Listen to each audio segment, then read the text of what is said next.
સ્વામિનારાયણ ભગવાનની જય. આજનો આપણો વિષય છે વાય મી, હું જ કેમ. બિંગ એ કાઉન્સેલર, મને આવા બધા વાક્યો અવારનવાર સાંભળવા મળે છે, જેમ કે ભગવાનને હું જ મળી કૃપાબેન, મને જ કેમ આટલું દુઃખ, મને જ આટલી પરેશાની, મને જ કેમ આટલા પ્રોબ્લેમ. પછી આપણે થોડી સાંત્વના આપીએ એટલે એમ કે પણ કેટલી પરીક્ષા લેવાની હોય ભગવાને મારી. અરે ચારેય તરફથી મને દુઃખ ને ટેન્શનમાં નાખેલી છે. ઈશા વાસે ઇદમ સર્વમ યત કિંચિત જગતામ જગત. દાસના દુશ્મન હરિ કદી હોતા નથી, જેમ કરશે તેમ સુખ જ થશે. ભગવાન સર્વ કરતા છે. આવા અનેકો વાક્યો આપ દુઃખની પરિસ્થિતિમાં સાંભળ્યા છે. ચાલો આપણે આ વાય મી જે ટોપિક છે એનું થોડું એનાલિસિસ કરશું. આગળ જતાં આપણે જોશું કે આપણને જ કેમ દુઃખ મળ્યું, વાય મી, અને એ દુઃખમાંથી આપણે પોઝિટિવિટી કેવી રીતે લાવવાની છે, કેવી રીતે ફેલાવવાની છે એની વાત કરશું. પણ એ પહેલાં આપણે એ જોઈએ, who did not get this type of situation? કોણ બાકાત છે? આપણે જોઈએ રામ ભગવાન, એ તો અવતાર હતા છતાં પણ દુઃખમાં રહ્યા હતા. કૃષ્ણ ભગવાન, મીરાબા, રાધાજી, અરે સીતાજી જે ભગવાનના પત્ની હતા છતાં અપાર દુઃખમાં રહ્યા છે. પાંડવો જેમની જોડે ભગવાન હતા છતાં પણ દુઃખનો અનુભવ કરેલો છે. ત્યારે આપણને થાય કે આવા સંજોગોમાં આપણને ભગવાન કેમ નાખશે? એનો સિમ્પલ આન્સર છે જીવમાંથી શિવ કરવા. આપણે બધાએ જાણીએ જ છીએ કે સપોઝ આઈઆઈટીની કોલેજની અંદર આપણે એડમિશન લેવું હોય તો આપણે એક્ઝામને ક્લિયર કરવી પડે, એના વગર આપણને કોઈ એડમિશન આપવાનું નથી. એમ જો આપણે આપણા ભગવાનના ધામમાં જવું છે તો આપણે આ એક્ઝામ આપવી જ પડશે. હંમેશા કહે છે ને કે ગોલ્ડની કસોટી થાય છે, બીજા કોઈ મેટલની કસોટી નથી થતી, ગોલ્ડ કસોટી થતી હોય છે. એટલે આ રીતના ઓપરેશન, આ રીતની ટ્રીટમેન્ટ્સ આવવાની જ છે આપણા જીવનમાં, કારણ કે આપણું આધ્યાત્મિક લેવલ એ ઊંચું લઈ જવા માંગે છે. આપણે જ્યારે બી આવા સંજોગોમાંથી પાડીએ ને ત્યારે આપણે ભગવાનને થેન્કફુલ રહેવું જોઈએ. બી ગ્રેટફુલ ફોર ધ સેટબેક્સ. શું કામ? મહંત સ્વામી મહારાજ ઘણી વાર વાત કરે છે, God gives toughest fight to strongest soldiers. એટલે આપણે આપણા જાતને આપણે ભાગ્યશાળી માનવું જોઈએ કે આપણને ટફ ફાઇટ ભગવાને આપી એટલે એ આપણને એમના સ્ટ્રોંગ સોલ્જર્સ માને છે, એમના સિલેક્ટેડ વન છીએ આપણે, એના વિશ્વાસપાત્ર છીએ આપણે. અને એક એમનો એક વે છે કન્વર્સેશનનો, એક મેસેજ દેવાનો કે તું આ પૃથ્વી ઉપર આવી છે તો એક હાયર પર્પઝ માટે આવી છે. એટલે આવા બધા દુઃખ સંજોગો આવે ને તો આપણને એક પર્પઝ તરફ લઈ જતા હોય છે કે આપણે શું કામ પૃથ્વી પર આવ્યા છે. એટલા માટે આપણે હંમેશા ભગવાનને થેન્કફુલ રહેવું જોઈએ અને હંમેશા એમ વિચારવું જોઈએ કે સારું થયું આ દુઃખ મને મળ્યું. આપણને ઇનિશિયલી એમ વિચાર આવે કે હવે આવો અન્યાય, આવું ઇનજસ્ટિસ મારા જોડે જ કેમ થયું? બરાબર છે.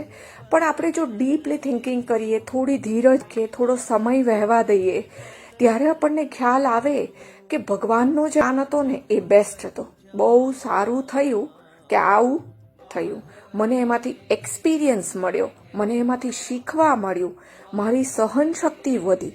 દરેક પરિસ્થિતિમાં તમે જોશો, આપણે વિચારીએ કે માતા હોય, એનું બાળક બીમાર હોય ત્યારે કડવી દવાના ઘૂંટ પાય, ત્યારે આપણે માને ગાળો દઈએ કે કેમ કડવી દવા પાય? આપણે જાણીએ છીએ કે એને સાજો કરવા.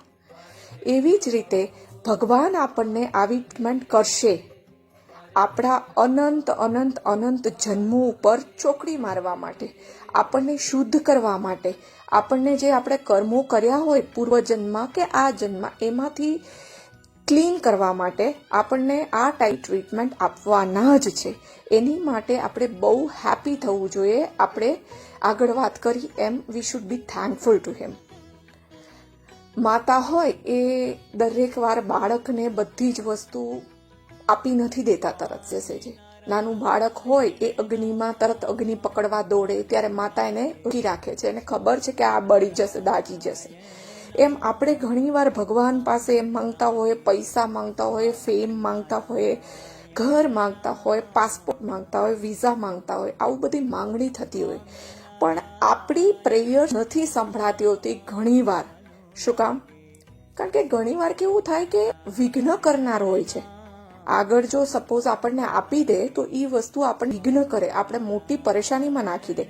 એટલે ભગવાન ઘણીવાર આપતા નથી હોતા. એમને કેવું છે, એમને બધાને સુખિયા કરવા છે, એમને પરમેનન્ટ હેપીનેસ આપે, એમને પરમેનન્ટલી બધાને માયા પાર કરવા છે, પરમેનન્ટલી આ જન્મ મરણ ચક્રાવામાંથી બધાને કાઢવા છે. એટલે તપાવવાના, એ મઠારવાના, એ ટોકણી કરવાના, પણ એટ ધ એન્ડ રિઝલ્ટ સારું હોવાનું. ટફ જે હોય છે એ હંમેશા પર્પઝ માટે હોય છે, સારા માટે હોય છે. આવી મતિ આપણામાં આવી જાય, આવું કહેવાય ને એટીટ્યુડ આપણામાં આવી જાય, આપણે ઘણું જ પરિસ્થિતિનો સામનો સારી રીતે કરી શકીએ. ચાલો હવે આપણે એક એક્સરસાઇઝ કરીએ. આંખ બંધ કરી અને આપણે સૌ કોઈ પણ એક ટફ ટાઈમ, એક મોડો ટાઈમ જે આપણી જીવનમાં તો જે આપણે દુખી કરી ગયો, જે આપણે તોડી નાખ્યો, એની ઉપર વિચાર કરીએ. હવે આમાં બે વેઝ છે.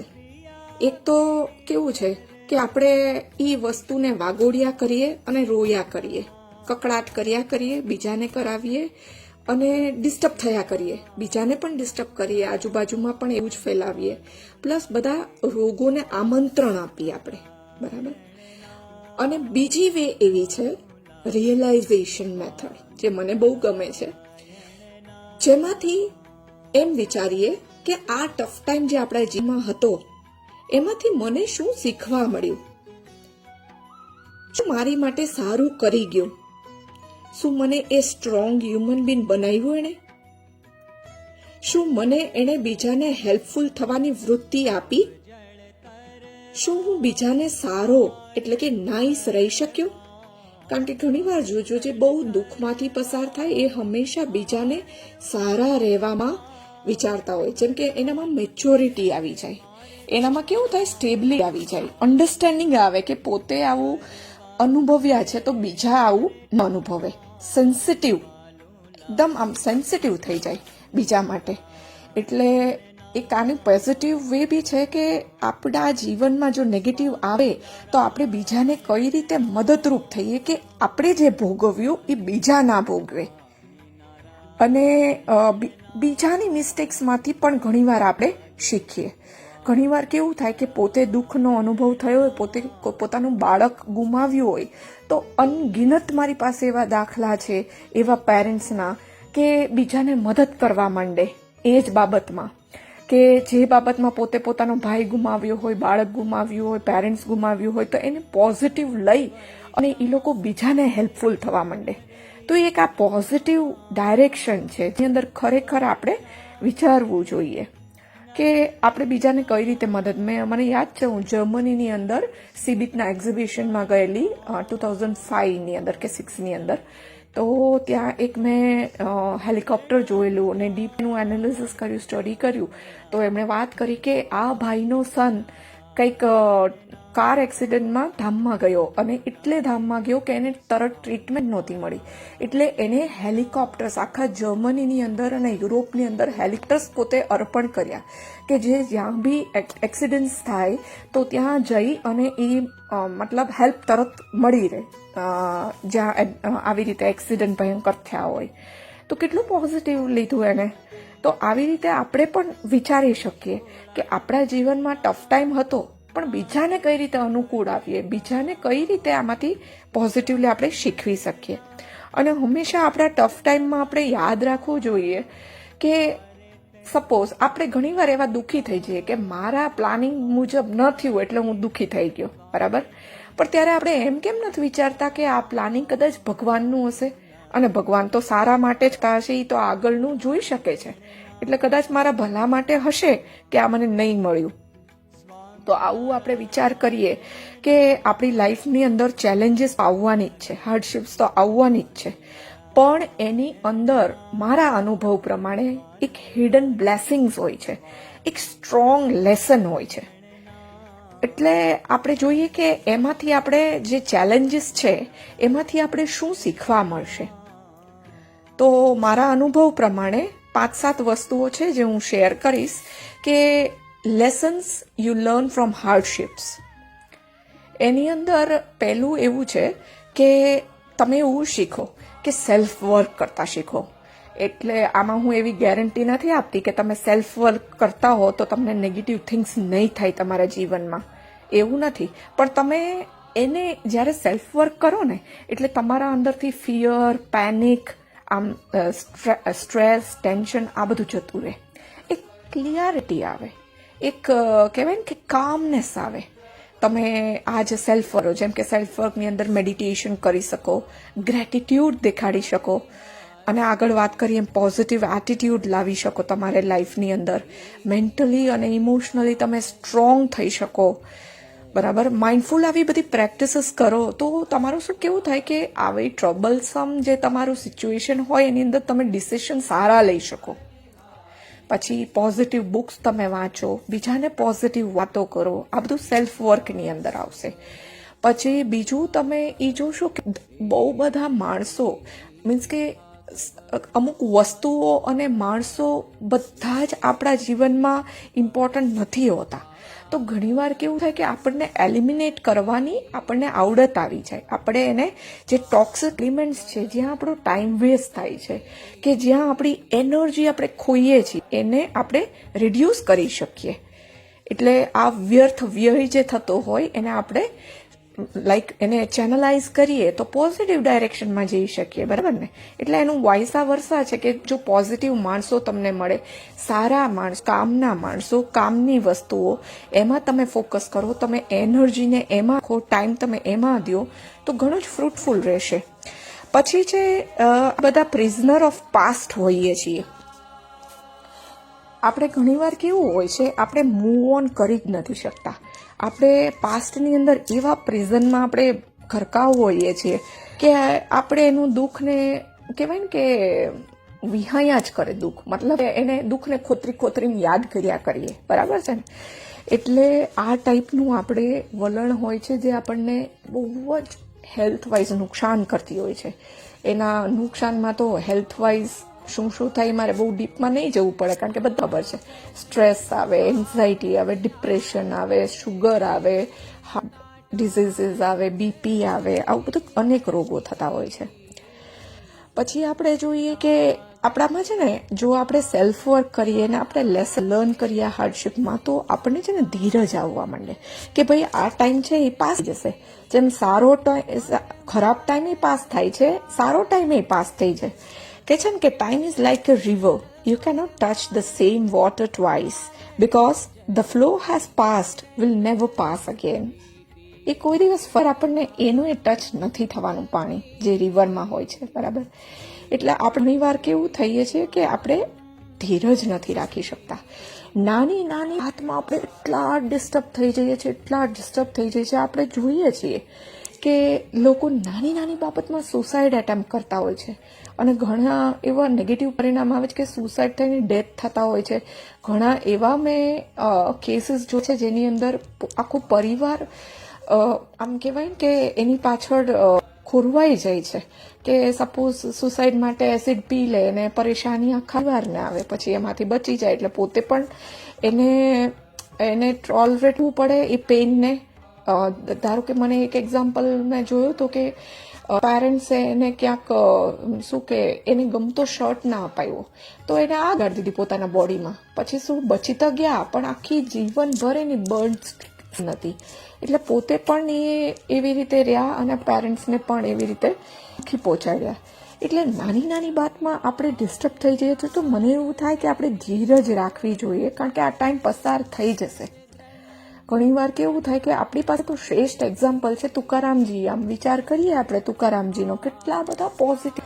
મીરાબાઈ લો, એને તો ઝેરના ઘૂંટડા પાવામાં આવ્યા છતાં પણ આનંદમાં ભગવાનની ભક્તિ મારી. આ નરસિંહ મહેતા કશું જ હતું નહીં, સાવ ફકીર માણસ, છતાં પણ આનંદ માર્યા. તુકારામજીને તો ઊંધા ગધેડે બેસાડ્યા, મોઢું કાળું કર્યું, માથા પર શેવિંગ કરી નાખ્યું, રીંગણા બટેટા ટમેટાનો હાર પહેરાવ્યો, આખા ગામમાં ફેરવ્યા. અને એની વાઈફે આ જોયું એટલે કે આપણે તો મરી જવું જોઈએ. ત્યારે તુકારામજીનો જવાબ હતો કે ભાઈ આપણા લગ્ન થયા ત્યારે આપણું ફૂલેકું નહોતું નીકળ્યું, તો આ ભગવાને આવું સારું કર્યું કે ફૂલેકું કાઢ્યું. અને કે આપણે એટલા ગરીબ હતા કે મારે કેટલાક વખતથી બાર્બર શોપની દુકાને વિઝિટ બંધ હતી, એટલે સારું તો કોઈ ટકલું કરી દીધો અને ઉપરથી માથે ચૂનોય લગાડ્યો એટલે મને ખુજલી નહીં થાય. અને આલે આ રીંગણા બટેટા આપણે કેટલા વખતથી શાક ખાધું નથી તો આપણે શાક ખાશું. એટલે કોઈ પણ પરિસ્થિતિમાં આનંદમાં રહેવા માટે પણ આવા બી લોકો હોતા હોય છે. કે આપણે આગળ લેસન્સમાં શીખશું કે આપણો એટીટ્યુડ કઈ રીતે ચેન્જ કરવો, કે આપણો નજરિયો કઈ રીતે બદલવો. આગળ આપણે લેક્ચર્સ જો મળશે તો એમાં કરશું. પછી આપણે છઠ્ઠું જોઈશું તો આપણા જીવનની અંદર જો હાર્ડશિપ્સ આવે એમાંથી આપણે ભગવાન પર છોડતા શીખીએ કે ફેથ ઇન ગોડ, ભગવાન ઉપર બધું છોડી દેવું. જો આપણા હાથમાં કંઈ નથી તો ભગવાન ઉપર છોડીને કેમ આનંદમાં કેમ ના રહીએ. પછી સાતમું એવું વિચાર્યું છે મેં કે હોસ્પિટલ્સને વિઝિટ કરવી. આપણા કરતાં વધુ સુખી માણસો આપણે જોઈએ ત્યારે આપણને ફીલ થાય કે આપણે તો ઘણા જ સુખી છીએ. બધાના બાળકો જોડે રમીએ તો આપણું ઘણું ટેન્શન ફ્રી થઈ જતું હોય છે. એટલે આવા તો ઘણા બધા પ્રેક્ટિકલ સોલ્યુશન્સ છે જેની અંદર આપણે નેગેટિવ પરિસ્થિતિમાં પણ આપણે પોઝિટિવ રહી શકતા હોઈએ છીએ. તો આગળ આપણે જોઈશું ક્યારેક ટાઈમ મળશે તો કી ટુ હેપીનેસ, એટલે કે કોઈ પણ સંજોગોમાં આપણે હેપી કઈ રીતે રહીએ એ આપણે જોઈશું.